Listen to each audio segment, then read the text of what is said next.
সারাদিন ফেরি করে এইছি, দুটো খেতি দে, আবার ফেরি করতে যাবো। মিনসে কোথাকারে কবে থেকে বলতে যে আমার একটা 5 বডি ওজন গলার হার করে দিতি, তা নাই শুধু ফেরি করে আসবে, খাবে আর যাবে। চলো ভাত দিচ্ছি। আমি বাড়ি না থাকলে তুই কি করিস আমার জানা আছে। এই মিনসে কি করি বল। হেট মারা, ছেঁড়া কাতায় শুয়ে লাখ টাকা স্বপ্ন দেখতেছে, আমি চললাম ফেরি করতে। ও বৌদি, ওই বাড়ি আছো নাকি? ও ঠাকুরপো, এসো এদিকে এসে বসো। বসো বসো বসো বসো বসো। কই বৌদি, এ মাসে কিস্তির টাকাটা দাও। এটা ঠাকুরপো কি যে বলো তুমি, আমার কিস্তির টাকা দেওয়া লাগে? কে বলেছে বৌদি তোমার কিস্তির টাকা দিতে হবে? তোমার কিস্তির টাকা আমি শোধ করবো, তুমি আমার পাশে এসে বসো।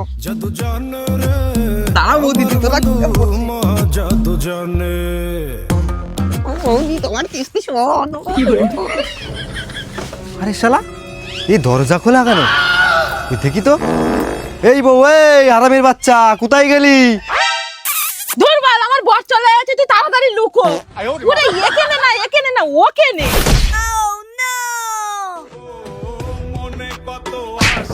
এই তোর সারা জায়গা খুঁজে বেড়াচ্ছি, তুই এখানে এসে বসে রয়েছিস?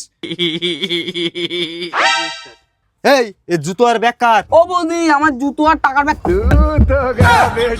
শালা, গ্রামের করে ঢুকেছিস আর কোথায় কোথায় ঢুকেছিস বল? শালা, তোর জুতো আর ব্যাগ নিতে হবে না, তুই থাক শালা ড্রামের খোলে।